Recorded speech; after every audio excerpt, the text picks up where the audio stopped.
মধ্যে ছোট্ট বাচ্চাদের এরকম কালো টিপ দেয় এত বড়, যাতে নজর না লাগে। আপনি এই কালো টিপের উপর কেমন করে তাওয়াক্কুল করেন? মুসলমান তো তাওয়াক্কুল করে একজনের উপর, তিনি কে?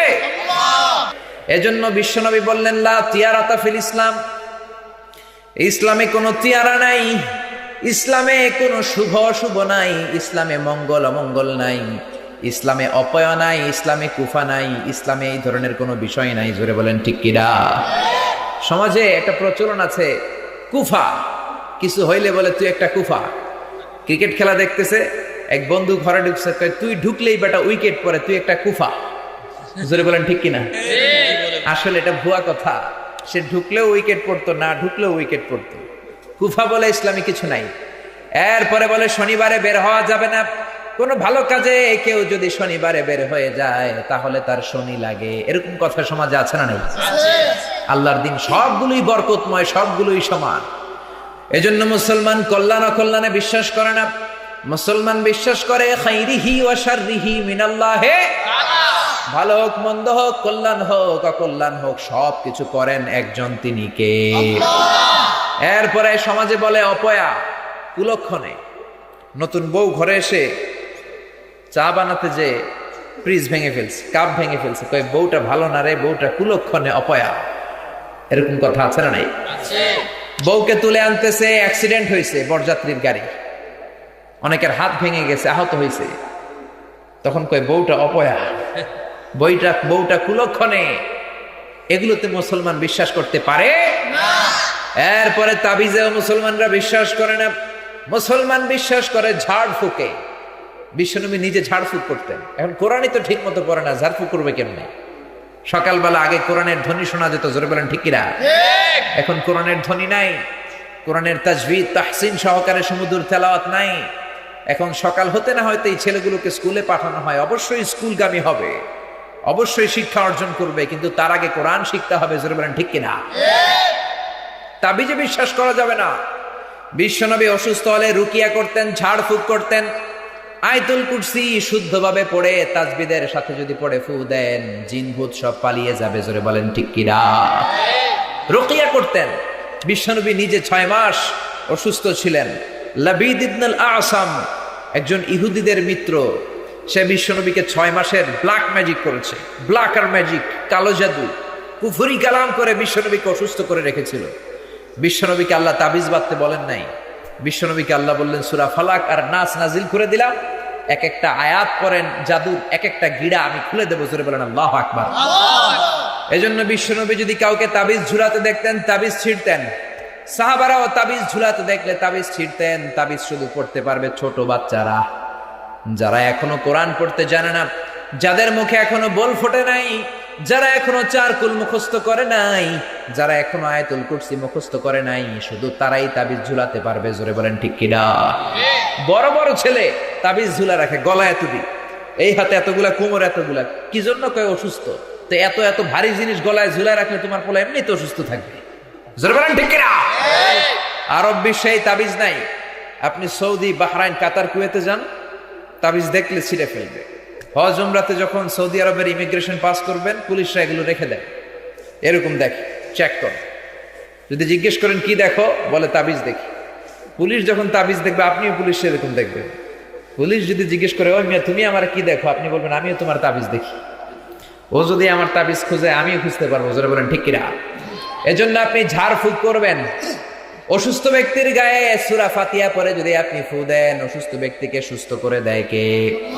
বিশ্বনবীর আঙ্গুলে একবার বল্লা পোকা কামড় দিয়েছে।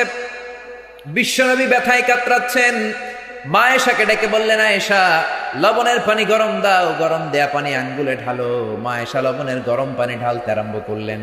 বিশ্বনবী পড়তে আরম্ভ করলেন। সবাই পড়েন, আলহামদুলিল্লাহি রাব্বিল আলামিন। মা আয়েশা গরম পানি ঢেলে শেষ করলেন।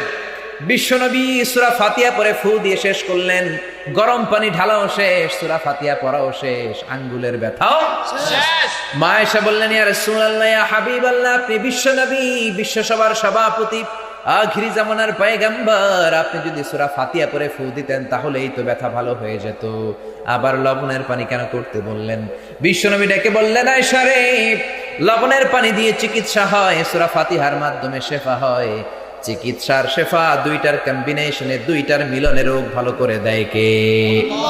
এই জন্য মুমিনরা রুকিয়া করে। ছোট্ট বাচ্চা ভূতে আসর করতে পারে, জিনে আসর করতে পারে, অশরীরী প্রাণ আসর করে বসতে পারে। এই জন্য তাদের গলায়, তাদের গায়ে আপনি তাবিজ দেন। কিন্তু এই বাচ্চাটা যখন আয়াতুল কুরসি শিখে নিজেই যখন নিজের গায়ে ঝাড়ফুঁক করতে পারে, তখন আর তাবিজ দেয়া যাবে না। জোরে বলেন ঠিক কিনা? এরপরে অনেকে আজমি শরীফের সুতা হাতের মধ্যে বেঁধে আমি গোল্ডেন A+ পাবো, এতে কোনো সন্দেহ নাই, কারণ আমার হাতের মধ্যে আজমি শরীফের সুতা আছে না নাই? এরকম টেন্ডেন্সি চিন্তা সমাজে আছে না নাই? তোমার আজমি শরীফের সুতা তোমার কিছুই করতে পারবে না, তোমার পরীক্ষায় পাশ করাই দিতে পারে একজন, তিনি কে? আবার অনেকে কাইতন বাঁধে, আবার কপালের মধ্যে ছোট্ট বাচ্চাদের এরকম কালো টিপ দেয় এত বড়, যাতে নজর না লাগে। আপনি এই কালো টিপের উপর কেমন করে তাওয়াক্কুল করেন? মুসলমান তো তাওয়াক্কুল করে একজনের উপর, তিনি কে? এরপর মুসলমানেরা মাজার কেন্দ্রিক হয় না, মুসলমানেরা হয় মসজিদ কেন্দ্রিক।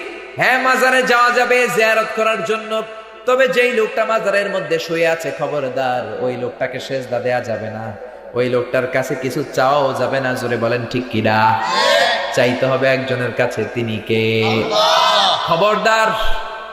বিশেষ করে মা বোনেরা এই কাজগুলো ভুল করে করে। আমার মা বোনেরা দুইটা জায়গায় যেতে সব চাইতে বেশি পছন্দ করে, এক হলো বাজারে, দুই হলো মাজারে। জোরে কোন ঠিক কিনা? বিশ্বনবী বললেন লা তামনাউ ইমা আল্লাহি মাসাজিদা, আল্লাহর বান্দা, আল্লাহর বান্দীদেরকে, আমার মহিলা উম্মতদেরকে কখনো মসজিদে ঢুকতে বারণ করো না, নিষেধ করো না। আমরা এখন মসজিদ থেকে মহিলাদেরকে বের করে দিয়েছি, তাই তারা বাজারমুখী আর মাজারমুখী হয়েছে। জোরে বলেন ঠিক কিনা? আমাদের সমাজে ফতুয়া চলে, মসজিদে মহিলারা গেলে ফিতনা হয়। মেনে নিলাম ফিতনা হয়, কিন্তু এই মহিলারা যখন বাজারে যায় তখন ফিতনা হয় না? এরা যখন মার্কেটে যায় তখন ফিতনা হয় না? এরা যখন রাস্তায় উলঙ্গ হয়ে বের হয়ে যায় তখনও ফিতনা আছে না নাই? এখন আমরা মসজিদে ঢুকতে দেই না। এই দেশে মহিলাদেরকে নিয়ে কোথাও ঘুরতে যাওয়া যায় না, কারণ ঘুরতে গেলে আমার নামাজ আমি মসজিদে করবো, আমার ওয়াইফ নামাজ করবে কই? মহিলাদেরকে নিয়ে কোথাও বেড়াতে গেলেই তাদের নামাজ কাজা হয়। কক্সবাজারে গেলাম, নামাজের জায়গা আছে, কিন্তু মহিলারা নামাজ পড়বে কই? আরব বিশ্বের যে কোনো দেশে যান, সব জায়গায় মসজিদের মধ্যে আলাদা করে মহিলাদের নামাজের জায়গা আছে না নাই? মা মারিয়াম এই পৃথিবীর 5 জন শ্রেষ্ঠ নারী। 1 নম্বরে আসিয়া, 2 নম্বরে মারিয়াম, 3 নম্বরে খাদিজা, 4 নম্বরে ফাতেমা, 5 নম্বরে বিশ্বনবীর একমাত্র কুমারী বউ আয়েশা। মারিয়ামের নাম এই 5 জনের মধ্যে আছে না নাই? মহিলা হয়ে তিনি বাইতুল মাকদাসের, আমাদের দুনিয়ার মসজিদের মতো নয়, পৃথিবীর শ্রেষ্ঠ 3টা মসজিদের একটা। ওই মসজিদের মধ্যে আজীবন ছিলেন, মসজিদের ভেতরে বসে আল্লাহর জিকির করতেন, মসজিদ ঝাড়ু দিতেন, মসজিদ পরিষ্কার করতেন, মসজিদের মধ্যে সব সময় ইবাদত করতেন। জোরে বলেন ঠিক কিনা? গোটা বিশ্বে মহিলাদের জন্য মসজিদে জায়গা আছে, মাকানলি সাইয়্যিদাত, special worshipping place for women. মহিলাদের জন্য আলাদা জায়গা, নামাজের সময় তারা নামাজ পড়ে। এই দেশে আমরা ফতোয়া দেই মহিলারা মসজিদে ঢুকলে ফিতনা হয়। কথা বুঝতে পেরেছেন? মসজিদে ঢুকলে ফিতনা হয়, কিন্তু এই মহিলাগুলোই উলঙ্গ হয়ে বাজারে গেলে ফিতনা হয় না, মার্কেটে গেলে ফিতনা হয় না, রাস্তায় বেরোলে ফিতনা হয় না। জোরে বলেন ঠিক কিনা? এই জন্য মুসলমানরা মাজার কেন্দ্রিক হয় না, মুসলমানরা মসজিদ কেন্দ্রিক হয়। মুসলমানরা রব্বুল আলামিনের কাছে ছাড়া অন্য কারো কাছে কোনোদিন কিছু চায় না। জোরে বলেন ঠিক কিনা? এরকম অসংখ্য শিরক সমাজে আছে না? ছোট্ট বাচ্চার দাঁত পড়ে গেলে ইঁদুরের গর্তের কাছে যে বলে, ইন্দুর মামা, ইন্দুর মামা, আমার মোটা দাঁত নিয়ে তোমার চিকন দাঁত দিও, বলে না? তো ইন্দুর মামা নিয়ে আপনারা দাঁত দিবে। দাঁত দিতে পারে কে? আবার নিতে পারে কে? এজন্য সবকিছু চাইবো কার কাছে? এরপরে আমি তো এক জেলা থেকে আরেক জেলায় ঘুরি, রাতে রাতে অনেক ট্রাকের নিচে দেখি পুরাতন সিরা জুতা ঝুলায় রাখি। দেখছেন? ড্রাইভারে জিজ্ঞেস করলাম, কিরে ভাই জুতা ঝুলাইলি কেন? কয় হুজুর মুখ লাগে। তো মুখ লাগলে হুজুর যেই বেড়ায় মুখ লাগাইছে আমার সিরা জুতা ওর গালে যায় পড়লো। তুমি জুতার উপর নির্ভর করেছে ট্রাক বাঁচানোর জন্য। জুতা তোমার ট্রাক বাঁচাতে পারবে? তোমার ট্রাক বাঁচাতে পারে একজন, তিনি কে? আর জোরে বলেন কে? এজন্য খবরদার, মুসলমানরা সব সময় তাওয়াক্কুল করে একজনের উপর, মুসলমানরা বিশ্বাস রাখে একজনের উপর, তিনি কে? আজকে আমরা এমন একটা বই থেকে কথা বলবো যে বইটার ভেতরে কোনো ভুল নাই, কোনো সন্দেহ নাই, কোনো সংশয় নাই। এই বইটা মুত্তাকিদের হেদায়েতের জন্য নাজিল করেছেন কে? বলেন তো এই বইটার নাম কি? সবাই বলেন নাই, চিৎকার করে বলেন কি নাম?